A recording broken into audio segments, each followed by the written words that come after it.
Hello everyone. So আজকে আমি আপনাদের সাথে একটি পিৎজা রেসিপি শেয়ার করব। এটা হেলদি পিৎজা, কোনো অয়েল ছাড়া আর কি। সো ওই দিন আমি বাসায় বানিয়েছিলাম, তো ভাবলাম যে শেয়ার করি আপনাদের সাথে। পিৎজাটা খেতে খুব দারুণ হয়েছিল, একদম হেলদি, কোনো তেল নেই, কিছু নেই, আর ডোটা অনেক সফট হয়েছিল পিৎজার। সো দেরি না করে শুরু করা যাক রেসিপিটা। দেখতেও দুর্দান্ত হয়েছিল। সো চলুন শুরু করি। ফার্স্টে হচ্ছে উষ্ণ পানি নিয়েছি একটি বাটিতে, যাতে আপনারা সহ্য করতে পারেন এরকম। এরপর হচ্ছে চিনি দিয়ে দিয়েছি 1 চামচ। তো চিনিটাকে হচ্ছে খুব ভালো করে মিশিয়ে নেব পানির সাথে। যখন চিনিটা পানির সাথে খুব ভালো করে মিশে যাবে, সো এরপর দিয়ে দিব 1 চামচ ইস্ট। তো ইস্টটাও হচ্ছে খুব ভালো করে মিশিয়ে নেব পানির সাথে। চিনি ইস্ট পানির সাথে খুব ভালো করে মিশিয়ে 5 মিনিট রেখে দেব। এভাবে যদি কিছুক্ষণ রাখা হয় তাহলে হচ্ছে ইস্ট খুব ভালো করে অ্যাক্টিভ হবে, আর ডোটা অনেক সুন্দর হবে, সফট হবে একদম, আর খেতেও খুব ভালো লাগবে। সো এরপর হচ্ছে ময়দা নিয়ে নিব 1 বাটি ফার্স্টে নেব, তারপর হচ্ছে আরেক বাটি অল্প একটু নিব, মোট 1.5 বাটি ময়দা নিয়ে নিব। ময়দার সাথে একটু সামান্য লবণ অ্যাড করে নিব। সো এরপর হচ্ছে দিয়ে দিব ইস্ট, ভিজিয়ে রেখেছিলাম চিনি আর ইস্ট, সেগুলো এখন দিয়ে দিব পুরোটাই। সো এই ইস্টের পানিটা দেওয়ার পর এই পানির সাথেই ময়দাটাকে খুব ভালো করে মাখাতে হবে। এই পানি দিয়ে ফার্স্টে ভালো করে মাখিয়ে নিব। প্রথমে একটু লেগে লেগে যাবে, হাতে একটু হবে, এটা হয় ইস্টের কারণে। সো এটা যত বেশি মাখাবেন তত বেশি ভালো হবে। সেটাকে খুব ভালো করে ফার্স্টে মাখিয়ে নিব।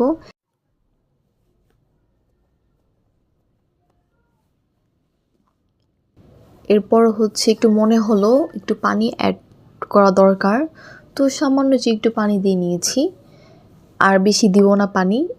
এটা দিয়ে এখন ডোটা ভালো করে মেখে নিব। এই যে মাখতে মাখতে আমার হাত পরিষ্কার হয়ে গেছে, তখন বুঝতে পারবেন যে আপনার ডোটা হয়ে গেছে। এরপর হচ্ছে এটাকে রেস্টে রেখে দিব। সো 4 ঘন্টা রেস্টে রাখার পর আমি এটাকে আবার হচ্ছে ভালো করে মেখে নেব। মেখে আবার কিছুক্ষণ রেস্টে রেখে দিব, তাহলে হচ্ছে ডোটা নরম হয়, আর হচ্ছে রুটিটা যখন হবে চুলায় তখন খুব সুন্দরভাবে ফুলবে, এর জন্য আর কি। তো এটাকে ভালো করে মাখাতে হবে, আর ভিতরে যে হাওয়াটা ছিল সেটাও বের হয়ে যাবে। তো এরপর হচ্ছে আমি এদিকে যেগুলো দিব ইনগ্রিডিয়েন্টস সেগুলো আমি কেটে নিচ্ছি। তো সসেস দিব, সসেসগুলো কেটে নিচ্ছি। আমার এক একটা শেপ এক রকম হচ্ছে, প্লিজ কিছু মনে করবেন না, আমি এত এক্সপার্ট না রান্নায়। একটা ছোট বড় মোটা হচ্ছে, প্লিজ ডোন্ট মাইন্ড। তো আমি বেশি কিছু দেব না, কারণ অল্পর মধ্যে আর হেলদি একটি পিৎজা আমি তৈরি করব। সো এই জন্য হচ্ছে আমি বেশি কিছু দিবও না। তো এখানে হচ্ছে সসেস দিব আর কি, সসেসগুলো কেটে নিচ্ছি। তারপর হচ্ছে যে আমি এখানে মাশরুম অ্যাড করব। আমি কোনো প্রকার রিফাইন তেল ইউজ করি নাই, অলিভ অয়েল ইউজ করি নাই, আমি কোনো কিছুই দিই নাই। আমি একদম হেলদি রেখেছি, যা শুধু সামান্য চিনি অ্যাড করেছি। সো এই যে এখানে মাশরুমগুলো কেটে নিচ্ছি। আগেই বলছি যে আমি অত কাটতে পারি না ভালো, এর জন্য একটু অন্যরকম হচ্ছে আর কি। সো মাশরুমগুলোও কেটে নিচ্ছি। আর এটা হচ্ছে একটি হেলদি পিৎজা, মানে নর্মাল যে পিৎজায় আমাদের ক্যালোরি থাকে, সো ওই ক্যালোরির হচ্ছে 3 ভাগের 1 ভাগেরও কম আজকে যে আমি পিৎজাটা মেক করছি সেটাই থাকবে।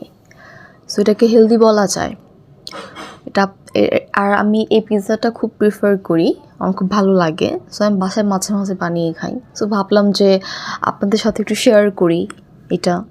যারা হচ্ছে একটু হেলথ কনসিয়াস তারা হচ্ছে এটা খেতে পারেন আর কি। আর আমার তো পিৎজা খেতে খুব ভালো লাগে। আপনারা কারা কারা পিৎজা পছন্দ করেন তারা কিন্তু অবশ্যই কমেন্ট করে জানাবেন। আর আমার চ্যানেলটা সাবস্ক্রাইব করবেন এবং আপনাদের বন্ধুদের শেয়ার করে দেবেন। সো আপনাদের সাথে কথা বলতে বলতে মাশরুমগুলো আমি কেটে নিচ্ছি। মানে কি বলবো, মাশরুম আমি মানে রান্না হতে এক্সপার্ট না, কাটতে এত অসুবিধা হচ্ছিল, কিন্তু কি করব, কিছু করার নেই।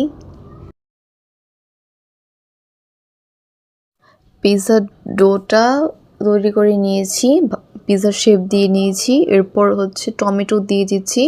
সো আমি কোনো পিৎজার সসও ইউজ করি নাই, আমি কোনো প্রকার সস বা মায়ো কিচ্ছু ইউজ করি নাই, এটা আমি ফ্রেশ টমেটো দিয়েছি।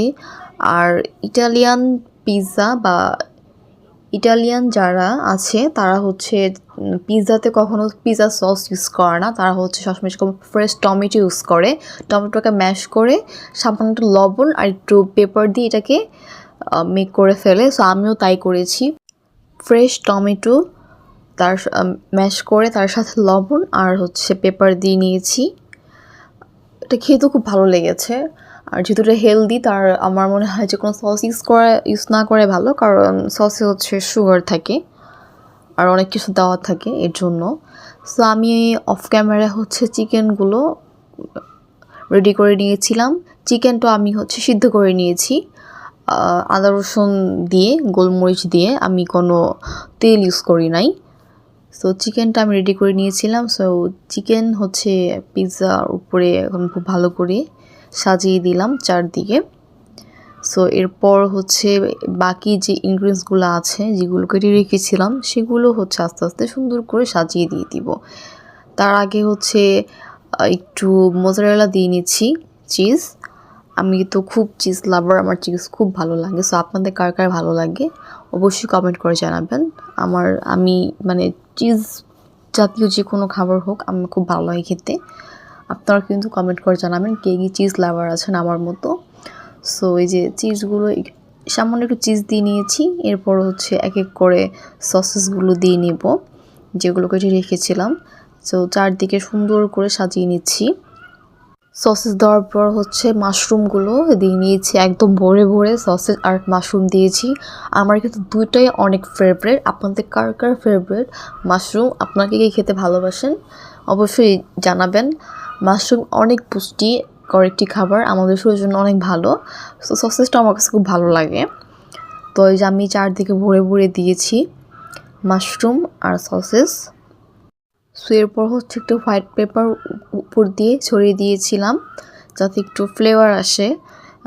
যখন মুখে দিব তখন মানে যে সসেস আর মাশরুমের থেকে একটা ফ্লেভার আসে, কারণ এটা তো কাঁচা আর কি, আমি এটা কুক করি নাই আগে, অনেক কিছু কুক করে নাই, বাট আমি এটা কুক করি নাই, আমি এটা হেলদি খেতে চাচ্ছি এর জন্য আর কি। সো যখন আমি পিৎজাটা হতে দিব তখন এমনি সিদ্ধ হয়ে যাবে, সো এর জন্য আমি এক্সট্রা করে কুক করি নাই। তো উপরে একটু গোলমরিচ ছড়িয়ে দিয়েছি যাতে একটা ফ্লেভার আসে সুন্দর, হোয়াইট পেপার দিয়েছিলাম। এরপরে হচ্ছে কাঁচামরিচ দিয়েছি একটু, জাস্ট ফ্লেভারের জন্য আর কি, হালকা একটু স্পাইসি ফ্লেভারের জন্য, যেহেতু এখানে আমি কোনো সস ইউজ করি নাই, কোনো প্রকার কিচ্ছু দেই নাই, সো এর জন্য একটু ফ্লেভারের জন্য দিয়েছিলাম কাঁচামরিচ। সো এরপর হচ্ছে উপর দিয়ে আবার চিজ দিয়ে দিচ্ছি। তো চিজটা আমি ভরে ভরে দিব, কারণ আমার চিজ অনেক ভালো লাগে খেতে। আর পিৎজা যত চিজি হবে খেতে তত ভালো লাগে। শুধু পিৎজা না, চিজ জাতীয় যে কোনো খাবার হোক আমার তো কম চিজ হলে একদম ভালো লাগে না। অনেক অনেক রেস্টুরেন্টে হচ্ছে মানে খুব বেশি চিজ দেয় না খাবারে, আবার অনেক রেস্টুরেন্টে দেয়। সো আমার কাছে চিজ দিয়ে ভরে দিবে সেই খাবার খুব ভালো লাগে আমার কাছে আর কি। তো এই জন্য আমিও পিৎজায় অনেক পরিমাণ চিজ ইউজ করতেছি, দেখতেই পাচ্ছেন। লুক অ্যাট দিস, এত চিজি আর এত টেস্টি হয়েছে পিৎজাটা, মানে কি বলবো আর কি। প্লিজ আপনার বাসায় ট্রাই করবেন ভাবে, সত্যি বলতেছি, ট্রাস্ট মি, অনেক মজা হয়েছে পিৎজাটা। ডোটা অনেক সফট হয়েছে এবং খেতেও খুব দারুণ লাগছে, আর অনেক চিজি হয়েছে, অনেক ভালো লাগছে। কোনো যে সস ইউজ করি নাই, কোনো অয়েল ইউজ করি নাই, তাও অনেক মজা হয়েছে, অনেক। ডোটা অনেক সফট আর জুসি হয়েছে, অনেক মজা লাগছে। সো আপনারা কিন্তু বাসায় ট্রাই করবেন। আর পিৎজাটা খেতেও খুব দারুণ ছিল। দেখুন আমি যে কেটে দেখাচ্ছি, মানে কাটছি যে একদম সাথে সাথে কেটে যাচ্ছে, কতটা সফট হয়েছে এটা দেখেই বোঝা যাচ্ছে। আর চারদিকে চিজ, সসেস, মাশরুম দিয়ে একদম ভরা, এই যে কতটা চিজি আর হয়েছে। সো আজকের ভিডিওটা এ পর্যন্তই। সো আপনার বাসায় ট্রাই করবেন। ভালো থাকবেন, সুস্থ থাকবেন। আমার চ্যানেলটা সাবস্ক্রাইব করবেন।